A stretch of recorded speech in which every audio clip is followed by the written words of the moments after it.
Hello everyone, welcome to PencilStash. I'm Rachel, and today we're going to be finishing up a double spread that we started last week and that took me nearly 15 hours of coloring to complete. Yeah, I was a little over it by the end of this one, but practicing and learning at your craft is never a bad thing, so it's perfect that this week's video is sponsored by Skillshare. Skillshare is an online learning community for creators with more than 28,000 classes in design, art, business, and much, much more. Premium membership gives you unlimited access to classes, communities, and workshops that are just right for you and your learning goals. They have classes on painting, creative writing, photo editing, even sewing. So if you want to improve your knowledge on any topic, Skillshare has a class for you. So join the more than 7 million students already learning on Skillshare today with a special offer just for PencilStash viewers. Be one of the first 500 people to use the link below in the description to get a 2-month free trial. Now, beyond those 2 months, Skillshare is super affordable with an annual subscription being less than $10 per month. And with all the growth potential that these classes offer, this is a good investment in yourself and your personal development. Act now for this special offer and start learning with Skillshare today. If you were with me last week, you'll know that we worked on this double spread from Mythomorphia. And it was my goal to really amp up the glow around the moon further than I'm typically used to pushing myself. And in the end, I was really happy with the way that it came out. So for this week's video, we'll be coloring the rest of this page, and I wanted to continue with the theme of kind of pushing myself beyond my typical comfort zone, which on this page, because that moon is so bright, I wanted to kind of make the rest of the page dark, kind of really, play with those shadows and let the moon truly be the star here. So let's see how it came out. Right off the bat, we have to address the highlights, since that super intense glow from the moon would be casting some pretty impressive light on its surroundings.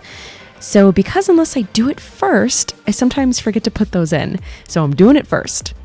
Now I'm just going in here with some white or kind of the lightest versions of some of the colors that I plan on using for my objects. And I'm just putting it down, basically the highlights as sort of placeholders so that, again, I don't forget to do it later. And I'm just sort of working in a circle around the moon to see what might be kind of getting that light cast onto it. Best guesses, kind of, as it were. And if I were to critique myself, which I do, right away, I know that I didn't go far enough with this. With as intense as the glow from the moon is, it would have been casting much more light than I placed down. But again, this is definitely an area that I know that I need practice in, and objectively looking at your work and kind of giving yourself constructive feedback, it's always helpful. And I usually only notice these things at the end. It's sometimes difficult to judge your kind of work in progress in the middle of it. It's not done. It's, just kind of part of, what you're going to be layering on later. But instantly, just kind of first glance, I definitely know that I didn't push this far enough, but good food for thought for later projects. All right, placeholders are in. Now moving on to the body, I think you guessed it that our sea serpent is going to be green. Now, I'm kind of a traditionalist, so green is sort of that go-to sea serpent color. Plus I knew that I wanted to do the water in blue, and coupled with the colors of our sky, I thought that a deep kind of jewel-toned green would work really, really well. And I briefly toyed around with the idea of coloring him in red just to give him some personality, but I kind of turned that down for 2 reasons. 1, I wanted the moon, again, to be the star player. And 2, I have a really hard time shading red for some reason. So yeah, I steered clear of red just for selfish reasons.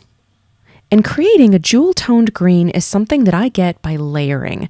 Now, with the colored pencil sets that I have, they don't have the green that I'm looking for right out of the box. So I create it by layering a few colors together. Now for a jewel tone green to start, I kind of like to combine this dark teal color, which is peacock green from my Prismacolor set, alongside a dark indigo blue from my Faber-Castell set. When coupled together, they give me that color that I'm looking for. It's just kind of always a good tip. Don't be afraid to play with color layering on a separate sheet of scrap paper just to see if you can get something, a little bit better than what you would have on its own. Now, when it comes to shading, I'm going to be using a few shades from the warm gray line of my Prismacolors, starting with 70%. And I'm trying to focus my shading on the top side of the sea serpent's tail, where I don't think that light would be hitting from the moon. Now, when coloring a page, I typically pick one light source. It's usually an imaginary one kind of in the upper right-hand corner, and I stick to it. But if you look at this page, because our light source is that moon, and because it's circular with that light kind of emanating in all directions, you do have to continuously evaluate where the light would be hitting and where to put your shadows.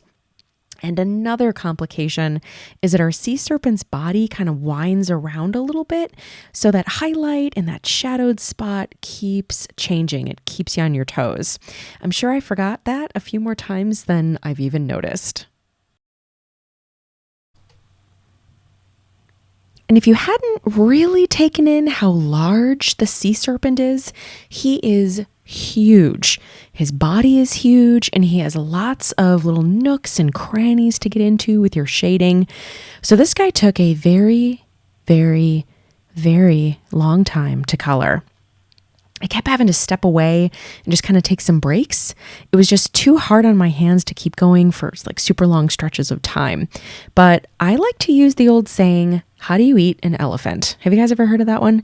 Well, the answer is one bite at a time. So that's kind of what I try to employ with my coloring too.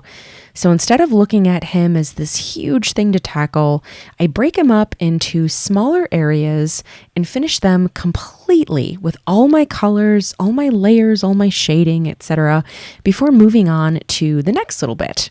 And this helps me tackle those large areas in more manageable bites and also keeps me focused on the details. So say I were to color the entire sea serpent green. Then the entire sea serpent dark indigo to kind of get that layered, color that I like. Then I went in with all my grays to get my shading. Now there's no way that I would be able to keep my focus on the details and really give each area the attention to detail that it deserves. So manageable bites is kind of the way that I personally have found to kind of get around that. I'm able to really just kind of treat it as a tiny little area, put all my details in there, and then I start the process over again with the next area. And I was just using a plain dry cotton swab to blend as I went, which was working really well. But when I got to the kind of more large kind of open areas on his underbelly, kind of on the left side of the page here, I found that my layers were looking a bit tortured and I just wasn't happy with it. So I decided to use just the teeny tiniest bit of Gamsol to blend those areas, thinking that it would barely be noticeable. But boy, did I misjudge that.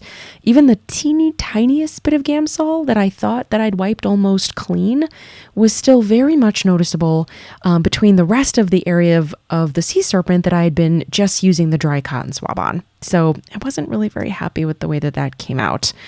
Also, the Gamsol sort of blended out all of the shading nuances that I had kind of painstakingly added in. So a bit of a double whammy against it there. I'm still very new to using Gamsol, so it and I are still kind of getting to know each other a little bit. For the water, I really liked that the spray was kind of creating these great white caps. So I wanted to take advantage of that. But again, it did kind of present its challenge when shading. Like, how do you shade a white cap? I don't know. So I did my best and put in a light layer of this slate gray kind of throughout the centers of each of these caps. And on the water part of the water, I wanted kind of a deep, moody blue. So I once again turned to that dark indigo from my Faber-Castell set that we used before. And then I shaded it with black, hoping that the two together, kind of once blended, would not only give me that moody color that I was looking for, but would also read dark enough set against that only light source, the moon. But unfortunately, I'm not really sure that came across. It was a little bit difficult to get dark enough here with just that blue and just the black. And I'm ashamed to admit that I was just kind of so deep into this page, and it was already trying my patience with how long it was taking, that adding kind of another layer of nuance was just a little bit beyond what I was willing to do at this point. But again, the water portion of this double spread was also very, very large. So I tried to take it just kind of one bite at a time, again, just before moving on. And when that was done, all that was left was a few little odds and ends to color, like the two ships sailing in the sea and some random little animals popping up out of the water. I also went in with my white gel pen and my Posca pen just to try to drive home some of those kind of light areas in the highlights. And I was tempted to kind of expand that into other areas, as I typically do with my Posca pen, but I restrained myself. Just try to keep it in the area where, again, the moon would be creating those highlights. And in the end, it came out like this. Now, I definitely see all of my mistakes on this one, but there are also some areas that I really do like as well. Now, my favorite is still that area around the moon. Some of those places where I put down kind of those lavender and those light blue rings just really drove home that look that I was going for. And I also really like the way that the sea serpent's head came out. That was done very early on in the process before I was kind of over it. And that part of him definitely came out the best, at least to me. Now, I do hope that you guys like this video. Hopefully you can learn from some of my mistakes and my experiments like this one. And if you enjoyed it, hit that like button, consider subscribing if you're new, and hit the bell icon to be notified when I've uploaded a new video, which I do try to do each and every week. Also, don't forget to check out the link below in the description for your chance to get 2 months of Skillshare absolutely free. And I will see you guys next time. Adios!